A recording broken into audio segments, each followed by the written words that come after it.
네, 이제 이번 시간에는 8번째 시간인데요. 주민자치 활동과 관련돼서 이 활동을 규정하고 있는 조례에 대해서 같이 생각해보고 말씀을 드리려고 합니다.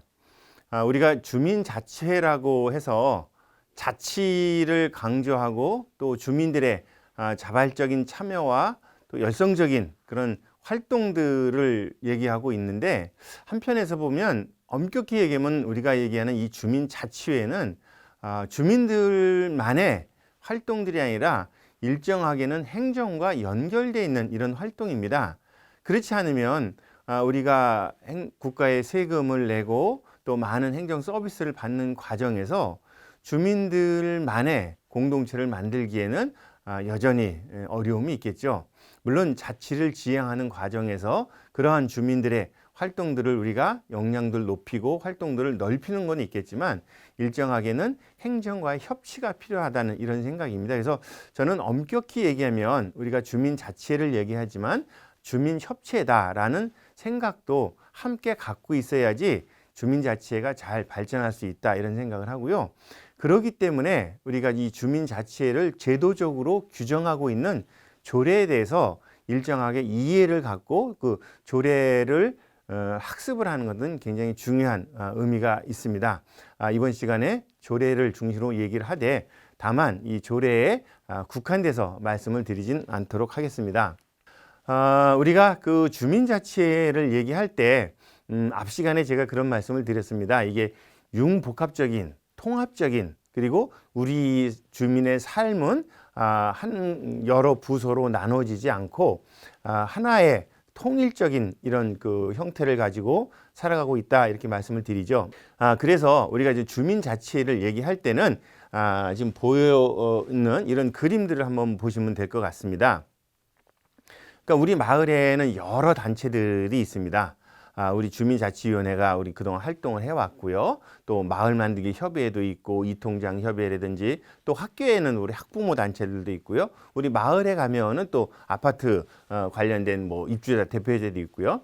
이런 여러 단체들이 활동을 좀 하고 있는데, 예를 들어서 이렇게 한번 생각해 봅시다. 4월 달에는 새마을협의회에서 어르신 봉사를 나갔는데 짜장면 봉사를 했어요. 5월 달에는 우리 마을 만들기 협의회에서 어르신께 맛있는 거 대접한다고 또 짜장면을 봉사를 했어요. 6월 달에도 우리 주민자치위원회가 중심이 돼가지고 경로잔치를 벌였는데 메뉴를 우리 주민자치위원들이 정말 오랜만에 짜장면 한번 봉사해보자 라고 또 짜장면 봉사를 했어요. 각 단체에서는 본인이 정말 오랜만에 별식을 제공하려고 이렇게 결정을 했지만 그 서비스를 받는 우리 어르신 입장에서는 4월 달에도 5월 달에도 6월 달에도 계속 짜장면만 드신 거예요. 바로 이게 우리 마을 활동을 할 때에도 우리 주민 단체들 간에도 서로 협력하고 조정할 필요가 있다는 거죠.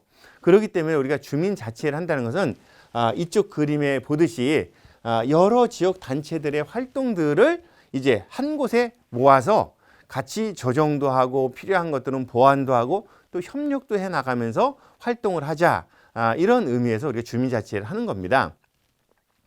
그래서 주민자치회라고 하는 것은 일정에는 플랫폼이라는 표현을 쓰고 있습니다. 이거는 저만 쓰고 있는 게 아니라 주민자치회를 하고 있는 서울이라든지 인천이라든지 주민자치회를 표현하는 단어는 플랫폼이라는 얘기를 합니다.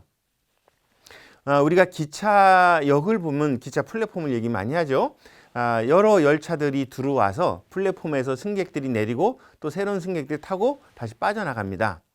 어쩌면은 기차가 똑같은 모양으로 빠져나가는 것처럼 보이지만 플랫폼을 거쳐갈 때에는 서울에서 또는 영등포에서 탔던 승객들이 내리고 새롭게 또 우리 수원에서 승객이 타면서 대전도 가고 광주도 가고 부산도 가는 것처럼 플랫폼은 바로 그런 겁니다.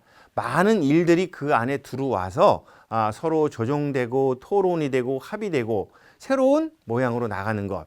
주민자치라고 하는 것은 이렇게 마을의 여러 가지의 일들이 또 여러 단체들의 활동들이 주민자치에 모여서 하나의 플랫폼에 모여서 새롭게 조정이 되고 새롭게 보완이 되고 새로운 협력들을 형성해 나가는, 바로 그게 주민자치회라는 거죠.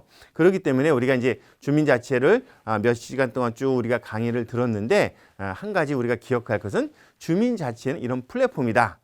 나 혼자 하는 게 아니고 또 나만이 하는 게 아니고 우리 단체만이 하는 게 아니라 여러 단체들이 여러 주민들이 함께 모여서 하는 활동이다 이런 생각들을 갖고 주민자치회를 함께 참여하고 활동하면 더 큰 성과가 날 거로 생각을 합니다.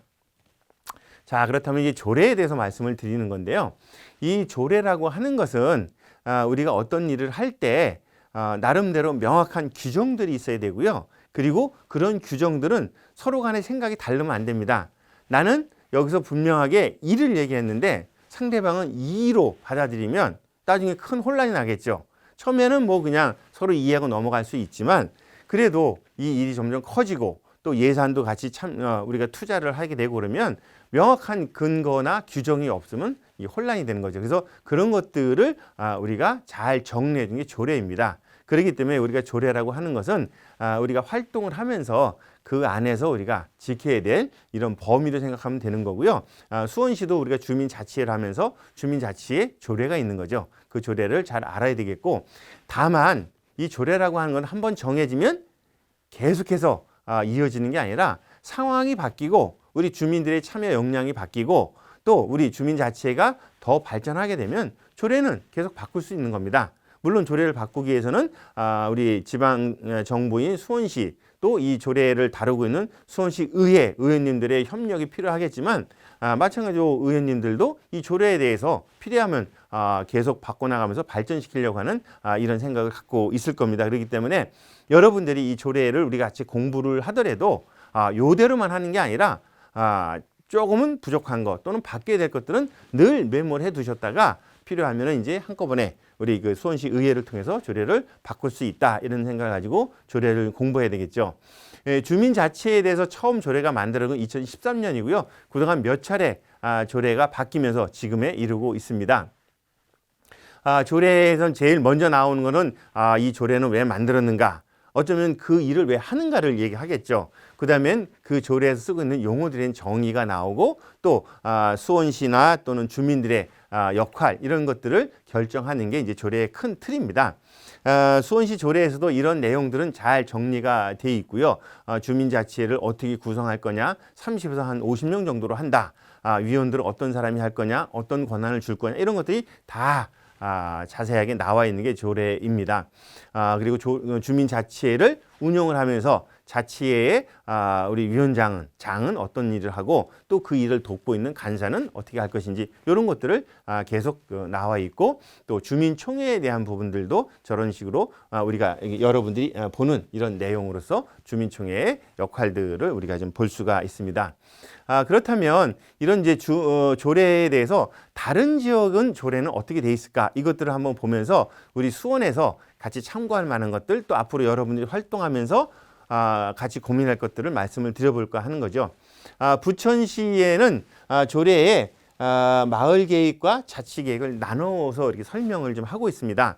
자치 계획은 전체 동 단위, 그리고 마을 계획은 동도 우리도 행정동으로 이루어졌지만 그 동에서 여러 마을이 있을 수 있겠죠. 그죠? 그걸 세분화해 가지고 마을 계획을 우리가 규정을 하고 있는 것을 좀 볼 수가 있고요.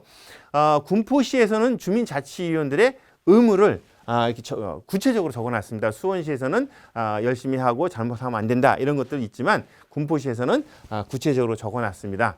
월 2회 주민자치에 참여하게 되고 분과위원 활동을 해야 되고 각종 교육과 연수에 참여해야 된다 이렇게 돼 있는데 이런 것도 한번 우리가 살펴볼 필요가 있겠죠. 또 하나 군포시나 당진시의 조례에서는 실무 역할에 대해서 굉장히 강조를 하고 있으면서 조례에 그 내용을 분명히 담고 있습니다. 사무국을 설치한다, 또 사무국장을 둔다 이런 부분들은 우리가 주민자치회를 운영하는 데 있어서 실무력을 확보하는 데 굉장히 도움이 되지 않을까 생각이 들고요. 바라건대 우리 앞으로 수원시 조례에서도 이런 내용을 함께 담으면 어떨까 이런 제안도 좀 하고 있습니다.